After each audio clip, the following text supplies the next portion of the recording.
Merci de préférer ESAE TV les titres de cette édition. Les membres du gouvernement, les centrales et confédérations syndicales ainsi que le patronat ont bien libellé tenu la session extraordinaire de la Commission nationale de consultation et de négociation collective ce jeudi 8 septembre à l'Infosec de Cotonou. Plus de décisions dans cette édition. À quelques mois des législatives de 2023, les responsables de la Sénat et les sages de la Cour constitutionnelle se sont entretenus sur l'état des préparatifs.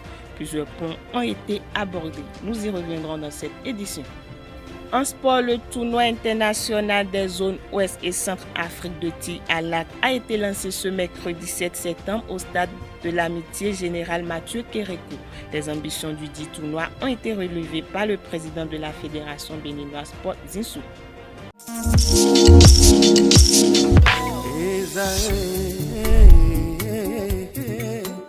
Bonne nouvelle pour la rentrée académique 2022-2023, l'École supérieure d'administration, d'économie, de journalisme et des métiers de l'audiovisuel ESAE vous ouvre les portes de ses différents sites. À Gbedjomende, à Bomé-Calavi, à Kwakpa et même à Parakou, l'université ESAE vous offre des bons d'études et des demi-bourses dans toutes ses filières en licence 1, 2 et 3. Et pour les 100 premières inscriptions en master 1 et 2, bénéficiez des demi-bourses. Nouveau bachelier, vous avez au moins la mention assez bien, inscrivez-vous vite à ESAE et bénéficiez d'un bon de 50 000 francs CFA. Étudiants, étudiantes et nouveaux bacheliers, payez 200 000 francs CFA en sciences de gestion, sciences économiques, sciences juridiques et en administration des affaires en licence 1, 2 et 3 et 500 000 francs CFA en master 1 et 2, 250 000 francs CFA en administration générale, administration des finances, journalisme et métiers de l'audiovisuel en licence 1, 2 et 3 et 600 000 francs CFA en master 1 et 2. Alors, inscrivez-vous vite et profitez des offres exceptionnelles mais également d'un enseignement de qualité à l'université d'excellence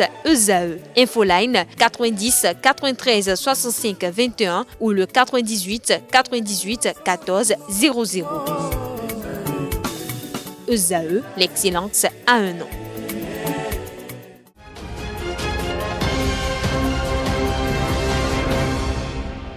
À nouveau, bonsoir. De retour du congé gouvernemental, le président Patrice Talon et ses ministres ont tenu ce mercredi 7 septembre leur premier conseil des ministres. À l'issue de ce conclave hebdomadaire, d'importantes décisions ont été prises. Le compte rendu avec le porte-parole du gouvernement Wilfrid Léon Ngwedji. Au chapitre des mesures normatives, transformation du Centre national hospitalier et universitaire Hubert Koutoukou-Maga par absorption de l'hôpital d'instruction des armées de Cotonou. Cette décision s'explique par la volonté du gouvernement de fusionner ces deux structures afin d'en optimiser les prestations au profit des usagers. Il s'observe en effet que, de part et d'autre, certaines compétences et spécialités disponibles ne sont pas suffisamment utilisées, de même que les infrastructures, ce qui est de nature à créer des préjudices aux patients. La mise en commun des moyens va donc favoriser la mutualisation des ressources disponibles dans les deux structures, le renforcement des pôles de spécialité, une plus grande efficacité dans la prise en charge des urgences, une meilleure organisation s'agissant de l'approvisionnement en intrants et de l'acquisition des équipements, de même que la facilitation de la référence et de la contre-référence ou la continuité des soins. Le ministre de la Santé prendra les dispositions indiquées en lien avec le ministre de l'Économie et des Finances pour la mise en place des organes de gouvernance du nouveau Centre national hospitalier et universitaire Hubert Koutoukou-Maga. Au titre des autres mesures normatives, ont été adoptés les décrets portant approbation des statuts du Centre des œuvres universitaires et sociales d'Abomey-Calavi et du Centre des œuvres universitaires et sociales de Parakou. Au chapitre des communications, en point 1, mission de contrôle d'opération et d'expertise hôtelière du projet de construction du complexe touristique Marina. L'évaluation de ce projet en cours de réalisation a conclu à la nécessité de compléter son dispositif opérationnel par l'accompagnement d'une société spécialisée dans la conduite d'opérations et l'expertise hôtelière. Celle-ci sera chargée, entre autres, de la coordination des différents segments, la gestion des limites des prestations, la revue de la programmation architecturale, la limitation du nombre des intervenants, le contrôle de l'exécution des travaux avec les maîtres d'œuvre pour l'architecture et la scénographie, ainsi que la mise en place d'un dispositif de suivi des risques. La société retenue à cette fin veillera, sous la responsabilité des ministres concernés, à la bonne exécution des missions à elle confiées. En point 2, renforcement des mesures de protection civile contre les inondations de l'année 2022. Les prévisions de l'Agence Météo Bénin alertent que la quantité des pluies attendues en 2022 est supérieure à la moyenne observée au cours des années écoulées et appellent la prise de mesures d'anticipation et ou de gestion des catastrophes liées aux inondations qui pourraient découler notamment de la montée des eaux des fleuves Niger, Ouémé et Mono. Tenant compte de cet avis et au regard des sinistres et dégâts matériels déjà enregistrés, le Conseil a décidé de renforcer les capacités d'intervention de la plateforme nationale de réduction des risques de catastrophes et d'adaptation au changement climatique pour une réponse rapide et efficace, le cas échéant. Au chapitre des rencontres et manifestations internationales, le Conseil a autorisé l'organisation à Cotonou du 12 au 16 septembre 2022 de l'atelier international de partage de connaissances entre parties prenantes du programme global Protection et réhabilitation des sols pour l'amélioration de la sécurité alimentaire ProSol et la célébration à Semekpoji le 27 octobre 2022 de la 25e édition de la Journée nationale de mobilisation pour la lutte contre les troubles dus à la carence en iode. Une délégation de la Sénat a tenu une séance d'échange ce mercredi 7 septembre 2022 avec les sages de la Cour constitutionnelle au siège de la 3e institution du Bénin à Cotonou. C'est dans le cadre du déroulement des législatives de 2023. Au cours de la séance, les conseillers de la Cour constitutionnelle ont été informés des travaux déjà exécutés par la Sénat, ceux en cours et les dispositions prises pour que les législatives se déroulent dans les meilleures conditions et à la satisfaction de tous les acteurs politiques. Les conseillers ont fait des propositions et recommandations à la Sénat. Ils ont souhaité que la liste électorale, celle de centres de vote et des postes de vote soient transmises à la haute juridiction. Les deux institutions ont abordé des points liés aux précautions sanitaires, sécuritaires et intellectuelles de communication. En prélude à la rentrée scolaire et universitaire 2022-2023 qui démarre le 19 septembre prochain, la session extraordinaire de la Commission nationale de concertation, de consultation et de négociation collective s'est tenue ce jeudi 8 septembre 2022. Elle a réuni les membres du gouvernement, les confédérations et centrales syndicats et le patronat. À l'occasion, les secrétaires généraux des confédérations syndicales des travailleurs ont abordé la question des conditions de préparation de la rentrée avec le gouvernement. À l'issue de la rencontre, syndicats et gouvernement ont convenu que les conditions de préparation se sont bien passées et on peut considérer que la rentrée scolaire prochaine prévue pour ce mois de septembre va se passer dans les conditions normales. Le point de la rencontre a été fait par le ministre d'État en charge du développement et de la coordination de l'action gouvernementale, Abdoulaye Biotchani. Notons que c'était en présence des 3 ministres de l'ordre de l'éducation. Parlons toujours éducation dans cette édition. À quelques jours de la rentrée scolaire 2022-2023, des fournitures scolaires sont presque partout. Les commerçants anticipent et font déjà leur entrée commerciale. Contrairement aux années précédentes, cette année, c'est la place de l'Étoile Rouge à Cotonou qui est choisie pour l'installation des stands. Je vous invite à vivre l'ambiance au niveau de ces stands dans ce reportage signé Francis Fahami, Colombe Oussou et Quentin Amoussou. La place de l'Étoile s'est transformée en librairie mobile en cette veille de rentrée scolaire. Les stands sont déjà en place et prêts à accueillir les parents d'élèves. Mais pour l'instant, les acheteurs ne se bousculent pas. Ils ne sortent pas. Il y a peu de personnes qui demandent parfois, peu de personnes comme... Bon, pour le moment, s'ils ne sortent pas trop, mais c'est pas mal. Avoir aussi le temps. On peut noter des changements comparativement aux années antérieures. Il y a beaucoup de changements au niveau des prix. Les prix ont augmenté. Si on doit comparer aux années antérieures, c'est que les clients se plaignent en disant que bon, pendant les années passées, que les prix sont moins chers plus que cette année-ci.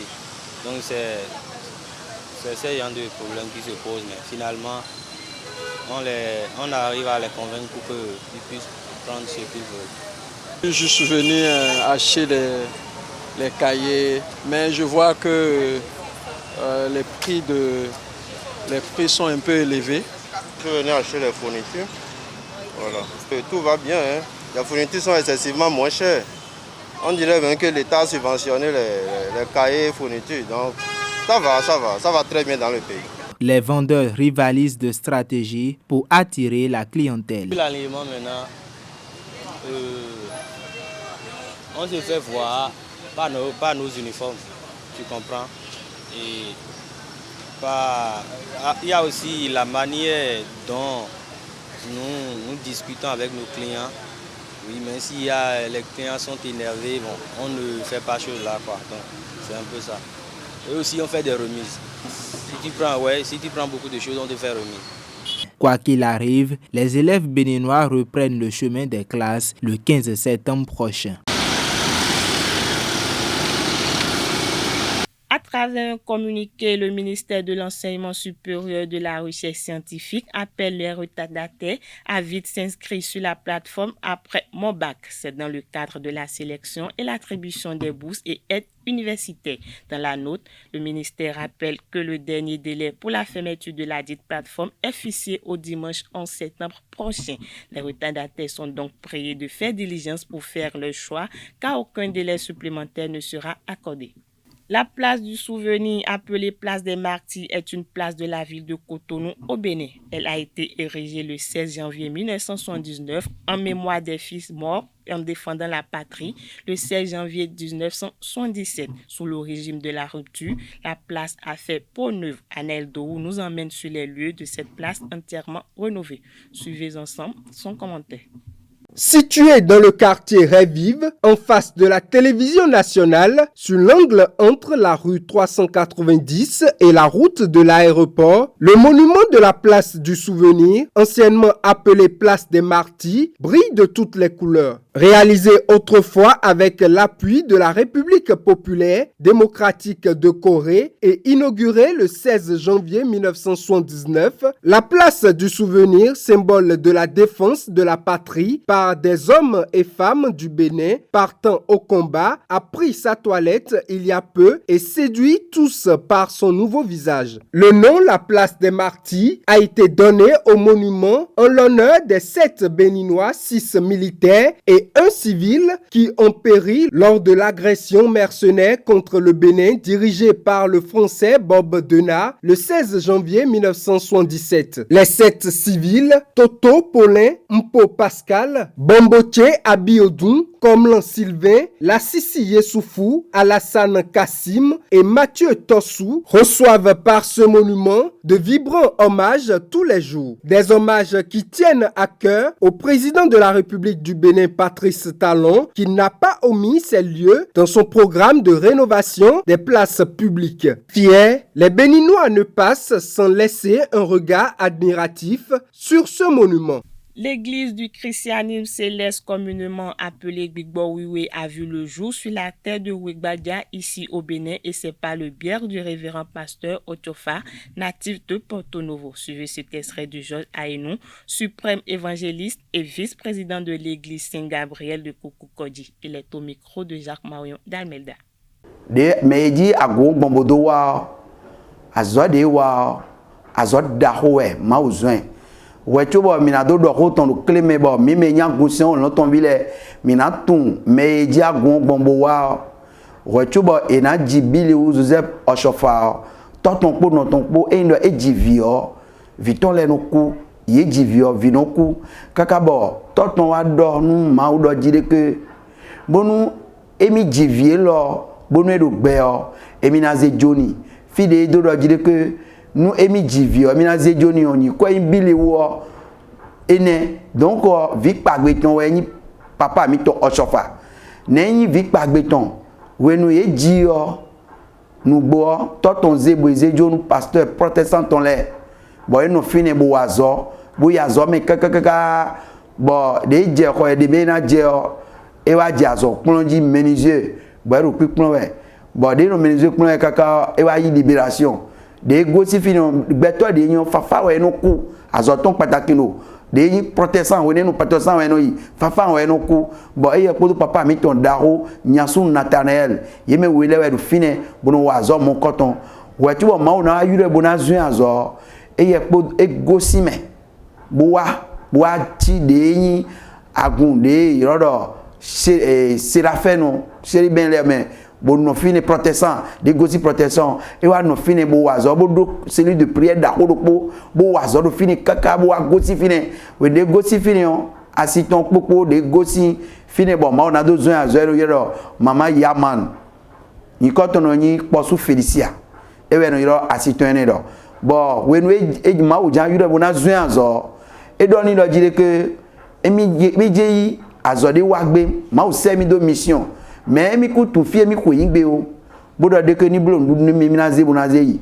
we nenu o e tewe je asiton blo jani bo eyi bo we nenu o eze akolo toji un bo yeze bo edo yiwe de do yiwe kakaka iwe je fide bo enote de note o e bi ozun kame de bi ozun kame bo no zun kame kakaka tande bo e wa ton de ton e wa mo nyavio e mo ro ndedo nyavio wa we gbe kan bi eteru wa we aji gbe do ko medo mi uri we bo nyavio do eyan mi na gbo ko de ni e ri ye ko bible ton po no ye we nenu bo ko de ni bo nyavio si ko me o e note azono po e so santin tia e so do mazel de bois bo e do eyan ni no fine mi na ibuna wa yi ton buna le ko wa nyavio eyi bo jo edo zukame fie ka je do edo région agongesi région mewede bueno yo village odo agondu pa bo de ju edo fine on etewe wa je donc eso do fide wona ya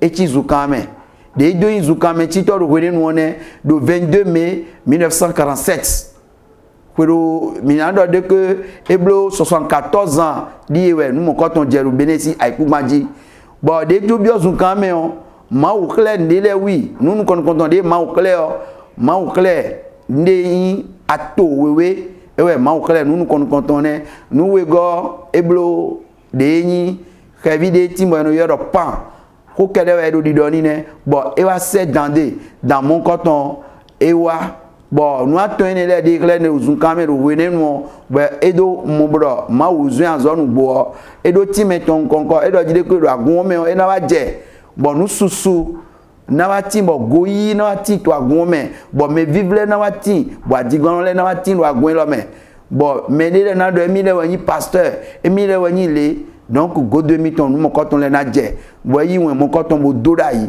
nous bo egbeji on nous mon coton susu do jijewe bo mi gbon fi bo na do nu agosi on lo ton vide do me iro do papa o sofa azod da hode we yin bo yezun Wende biozu kamero de 22 mai 1947 enion ewe kusale ton de jiton ba do monu atonene de yin ato po okevi bodo odamon koton ro wenenu.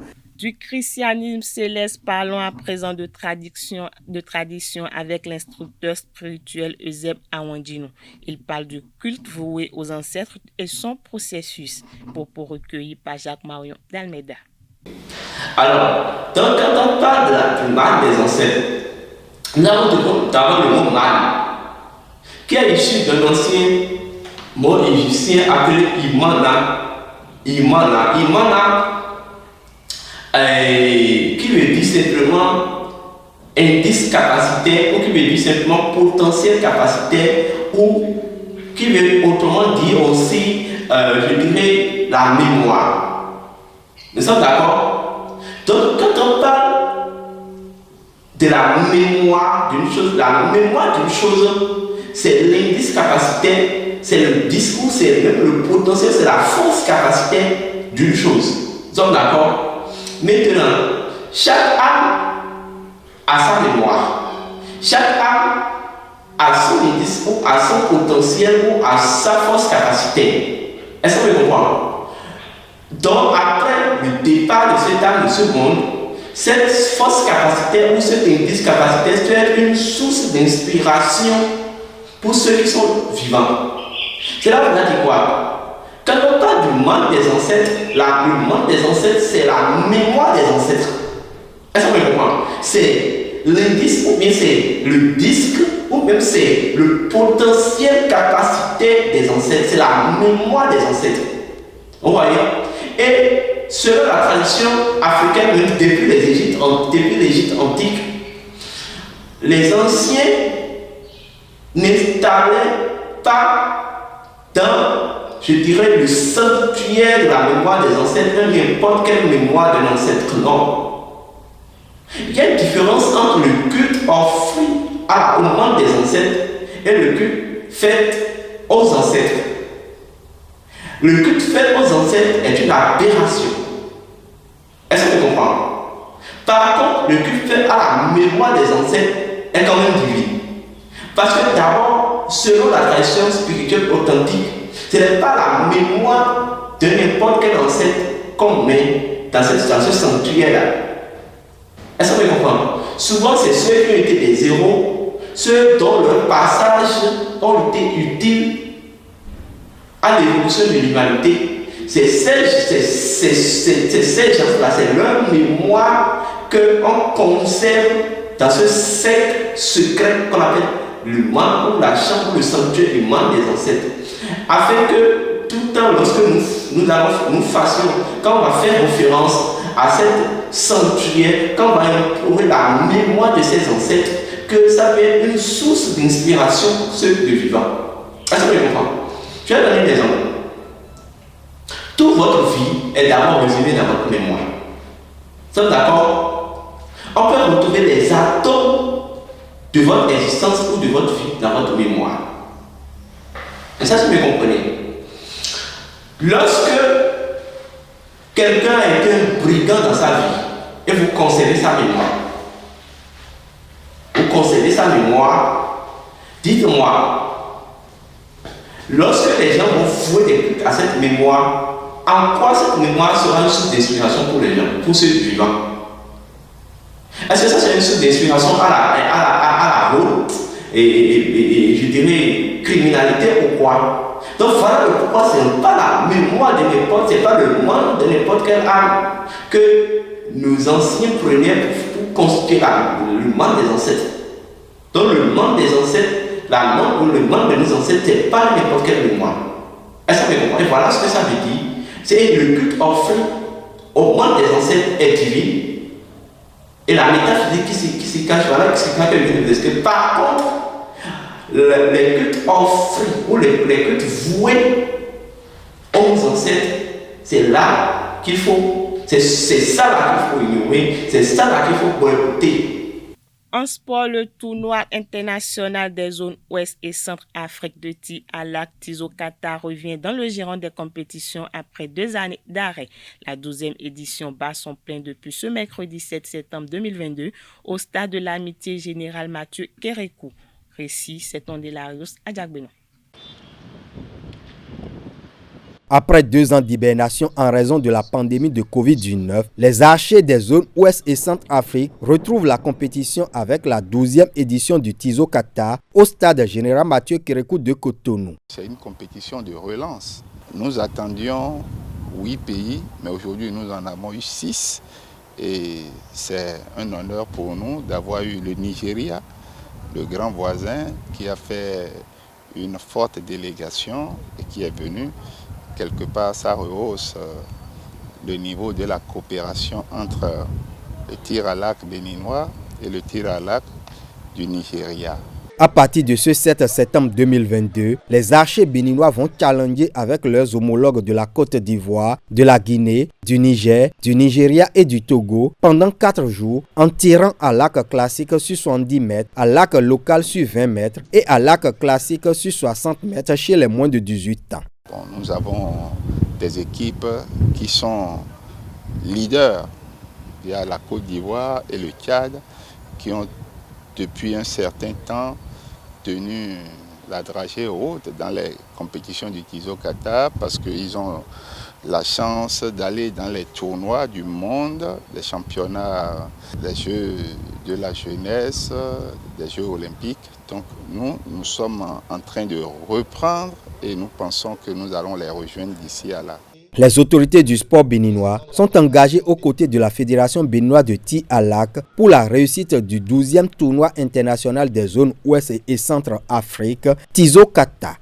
Au nom du ministre des Sports, M. Oswald Omeki, je tiens à souhaiter la bienvenue à toutes les délégations ici présentes à Cotonou. Et je leur dis que tout a été mis en œuvre pour que ça soit une belle compétition. Je félicite le comité d'organisation pour le travail qui a été fait pour que cette compétition soit une réalité. Et nous sommes sûrs que la compétition sera très belle. Et les athlètes n'ont qu'à donner le meilleur d'eux-mêmes. Et nous sommes là pour vous soutenir. Nous espérons que vous n'allez pas nous décevoir et que c'est le meilleur qui va gagner. Les participants se réjouissent de la reprise de la compétition. Au-delà de la compétition, du combat qu'on est venu faire, on a vraiment un plaisir fou de pouvoir voir ces personnes qu'on avait l'habitude de voir chaque année. 2 jours avant le démarrage du tournoi, les officiels techniques ont actualisé leurs connaissances lors d'un atelier dirigé par Christine Bou, une experte de la Fédération française de tir à l'arc. Le Bénin s'est engagé à cette 12e édition du Tizo Qatar avec 14 actes. Paul Zinsou, président de la Fédération béninoise de tir à l'arc, a affiché les ambitions et est revenu sur la préparation de l'équipe. Nous sommes en train de reprendre le chemin de la performance, donc nous ne pouvons pas blâmer les athlètes béninois parce que la plupart d'entre eux sont jeunes. Nous n'avons que 3 qui sont habitués aux tournois internationaux, qui sont encore là sur les 14. Donc ils auront le temps de faire leur chemin et de prouver au monde qu'ils sont capables d'aller loin. Nous nous sommes préparés, nous avons fait 15 jours de préparation de 14h à 18h au centre de Ruidonou. Nous avons fait 17 jours au centre de formation siège à Kokokogi. Là, c'est de 8h, non de 7h30 plutôt jusqu'à 18h qu'ils ont travaillé. Ils ont fait un pain au niveau du tir à l'arc et puis ils se sont trempés. Donc c'est l'expérience là qui a relevé leur niveau là où ils sont aujourd'hui. Et vous allez voir, il y en a qui sont en train de refaire surface, tels que Waïdou Adam de Parakou, qui avait disparu complètement, mais qui est en train de faire une bonne performance actuellement. Nous avons des jeunes comme Isaac, et qui sont en train de monter également. Et vous aurez d'autres révélations d'ici la fin de la compétition. Buff FC du Borgou affronte ce vendredi au stade de l'Amitié Général Mathieu Kérékou de Cotonou le club Sierra Leonaire de Calon FC au premier tour aller des préliminaires de la Coupe de la Confédération africaine 2022-2023. À quelques heures du match, Aruna Amidou, l'entraîneur des Bovidés de Parakou, a analysé cette confrontation en conférence de presse. Pour le match de demain, les Buffles FC, nous allons compter sur notre force. Voilà. C'est dommage que nous ne sachions rien de cette équipe, mais dans un cas pareil, c'est vraiment forcer sur ses forces et essayer de remporter cette manche aller-là à domicile. On a travaillé pour ça, ok? Et je crois qu'une des premières forces, c'est déjà cette habitude-là à jouer les compétitions africaines. C'est vrai, on n'est pas passé, mais déjà, on a une idée de ce qu'est la compétition de haut niveau. Voilà, donc on s'est préparé en conséquence. La deuxième force, je dirais, c'est la préparation que nous avons eue cette fois-ci. Nous profitons pour remercier le bureau exécutif qui a validé le programme présenté par le coach. Et nous sommes déplacés, nous avons livré pas mal de matchs de préparation, ce qui est normal parce que comme vous le savez également, des joueurs ont quitté le club. Voilà, donc d'abord c'est essayer de compenser au niveau de ces postes-là, trouver des joueurs aussi valeureux que ceux qui sont partis, essayer de trouver un groupe, former une équipe, jouer beaucoup plus de matchs au plan local et à l'extérieur. Nous avons pu livrer 8 matchs, 3 au niveau local, 2 contre les écureuils I23 et un autre à Niki avec les Cavaliers. Un match nul, une victoire et une défaite. Et 5 matchs que nous avions livrés au niveau international. 1 à domicile contre l'AS Nigelec que nous avions remporté devant notre public. Et 4 autres à l'extérieur. 3 au Niger, 2 matchs nuls, une victoire. Et un autre match à Kara où nous avions fait un match nul. Nous sommes fin prêts pour le match de demain. Voilà, c'est sur cette information sportive que prend fin cette édition. Merci pour votre attention.